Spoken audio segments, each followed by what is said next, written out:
अस्सलाम वालेकुम। उम्मीद है आप सब खैरियत से होंगे। आज के लेक्चर में प्रीवियस लेक्चर में हमने टेम्परेचर का जो है वो टेम्परेचर के यूनिट्स की कन्वर्जन देखी। उसके अलावा हमने एरिया ऑफ रेक्टेंगल भी निकाल के देखा। सेम एरिया ऑफ रेक्टेंगल के फार्मूले से ही हम एरिया ऑफ स्क्वायर भी निकाल सकते हैं। तो यहाँ पे जो है ना हम एरिया ऑफ सर्कल निकाल के देखेंगे।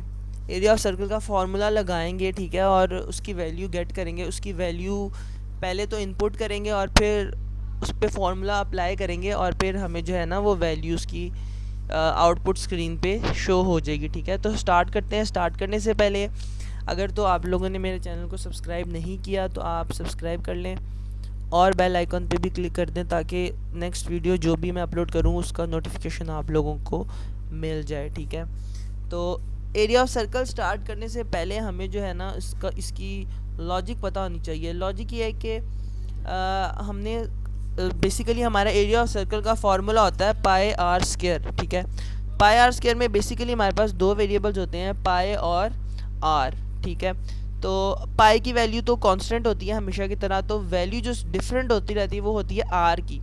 तो बेसिकली हमने जो है ना इस प्रोग्राम को आर की वैल्यू देनी है और वो आर की वैल्यू पे फार्मूला अप्लाई करके हमें उसका जो है ना एरिया ऑफ सर्कल दे देगा। तो हम स्टार्ट करते हैं। सबसे पहले इंक्लूड की स्टेटमेंट यूज़ करेंगे जो कि हमारी हेडर फाइल्स को इस प्रोग्राम में इंक्लूड करवा देता है। ठीक है, stdio.h और हमारी दूसरी फाइल है conio.h।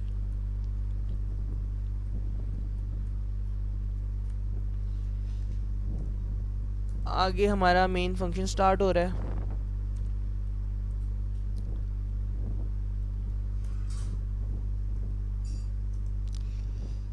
अच्छा, तो यहाँ पे अब हमने वेरिएबल डिक्लेयर करवाने, क्योंकि हमारी जो पाई की वैल्यू है वो पॉइंट्स में होती है, डेसिमल पॉइंट वाली वैल्यू होती है। रेडियस की भी जो है ना कोई वो पॉसिबिलिटी हो सकती है कि उसकी वैल्यू भी पॉइंट में हो या ना भी हो। तो हम एहतियातन क्या करते हैं ऐसे हालात में, हाँ ऐसी कंडीशन में हम फ्लोट डाटा टाइप यूज़ करते हैं। अब जो पाई की कंप्यूटर को प्रोग्राम को तो कंपाइलर को तो नहीं पता ना पाई की क्या वैल्यू है, वो भी हमने ही उसको बतानी है। तो मैं क्या करता हूँ, मैं पाई के नाम का एक वेरिएबल उसके लिए रख लेता हूँ और आर जो है ना वो मैं रेडियस के लिए रख देता हूँ। ठीक है ना, और एक और वेरिएबल मैं डिक्लेयर करवाता हूँ जिसके अंदर मैंने आंसर स्टोर करवाना है। ठीक है, क्योंकि एरिया ऑफ सर्कल निकाल रहा हूँ तो मैंने एरिया के नाम से वेरिएबल लिख दिया। तो अब यहाँ पे क्योंकि पाई की वैल्यू जो है ना वो फिक्स होती है, तो पाई की वैल्यू तो मैं इसको यहीं पे दे दूंगा। ठीक है, पाई की वैल्यू 3.14 और आर की वैल्यू जो है ना मेरे मेरे रेडियस की वैल्यू वो मैंने, अगर तो वो मुझे क्वेश्चन में गिवन है, अगर तो उन्होंने मुझे आर की वैल्यू दी हुई है, ठीक है, तो मुझे स्कैन एफ यूज़ करने की ज़रूरत नहीं है।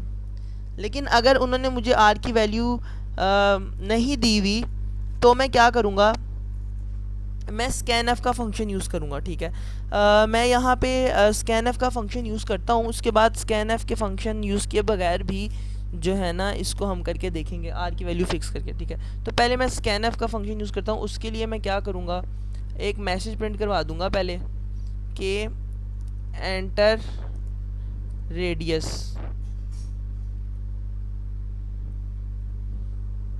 ठीक है, अब यहाँ पे क्या होगा, उसके फ़ौरन बाद जो है मेरी स्कैन एफ चलेगी। स्कैन एफ क्या करती है, स्कैन एफ हमसे वैल्यू मांगती है।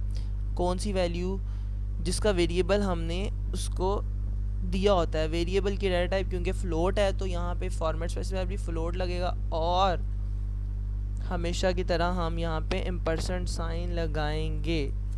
ठीक है, यहाँ तक जो है हमारे पास आर की वैल्यू आ जाएगी। तो हमारा अगला स्टेप होगा कि हम कैलकुलेशन कर दें एरिया इज इक्वल टू, अब हमने यहाँ पर फॉर्मूला अप्लाई करना है। सर्कल का फार्मूला होता है पाई आर स्क्वायर, तो यहाँ पे पाई की वैल्यू आएगी मल्टीप्लाई बाय स्क्वायर का तो कोई इस हिसाब से फंक्शन नहीं है प्रोग्राम में, तो हम उसको मैनुअली लिखते हैं। स्क्वायर का मतलब होता है आर स्क्वायर का मतलब है आर मल्टीप्लाई बाय आर, तो हम इसको ऐसे ही लिख देंगे आर मल्टीप्लाई बाय आर। ठीक है, अब ये बेसिकली ये जो फार्मूला है ये बन रहा है पाई आर स्क्वायर।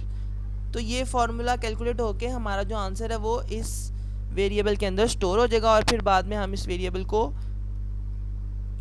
प्रिंट करवा देंगे इसकी वैल्यू को, ठीक है, with the help of print F function, ठीक है। तो हम यहाँ पे क्या कर रहे हैं, एरिया मैसेज क्या प्रिंट करवाएंगे, एरिया ऑफ सर्कल इज, आगे हम उस वेरिएबल का जो है ना वो फॉर्मेट स्पेसिफायर लिख देंगे %f,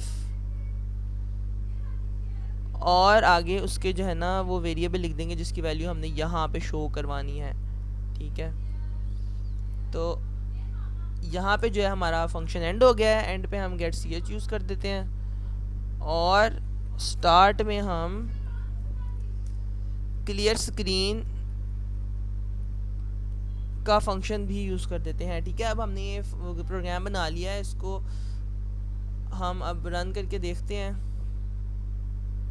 वैल्यू मांग रहा है एंटर रेडियस, हम उसको वैल्यू देते हैं 4.8। एंटर किया तो देखिए उसने मुझे एरिया ऑफ सर्कल निकाल के दे दिया, एरिया ऑफ सर्कल इज़ 72.34, ठीक है। अब मैं अगर यहाँ पे लेट्स सपोज अगर उसने मुझे वैल्यू दी हुई है, ठीक है, मुझे स्कैन एफ यूज़ करने की ज़रूरत ही नहीं है, सिंपल मैं क्या करूँगा यहीं पे वैल्यू इनिशियलाइज करवा दूंगा, r इज़ इक्वल टू 4.8, ठीक है। अब क्या है, वैल्यूज़ गिवन है, डायरेक्ट मैसेज प्रिंट हो जाएगा, ठीक है, कोई मुझे वैल्यू नहीं एंटर करनी पड़ेगी। तो देखो डायरेक्ट मैसेज प्रिंट हो गया, एरिया ऑफ सर्कल इज 72.34। तो ये था हमारा आज का प्रोग्राम, एरिया ऑफ सर्कल हमने निकाला है, ठीक है। उम्मीद है ये आप लोगों को क्लियर हो गया होगा। इसी तरह कोई भी फार्मूला अप्लाई करना हो, कोई भी कन्वर्जन करनी हो, हम क्या करते हैं उसकी इनपुट वैल्यूज़ देते हैं, उसको इस तरह जो है ना कैलकुलेट करते हैं, फार्मूला लिखते हैं और बाद में आंसर को प्रिंट करवा देते हैं। सिंपल लॉजिक है, ठीक है। अगर तो आपको ये वीडियो अच्छी लगी तो आप इसको लाइक भी करो और शेयर भी करो, ताकि वो बच्चे जिनके लिए ये मुश्किल हो रहा है इसका कॉन्सेप्ट अंडरस्टैंड करना, वो ये वीडियो उनके किसी काम आ जाए, ठीक है ना। तो आज के लिए इतना काफ़ी है, मिलते हैं अपनी नेक्स्ट वीडियो में इंशाल्लाह बहुत जल्द। तब तक के लिए अपना ख्याल रखिएगा, अल्लाह हाफ़िज़।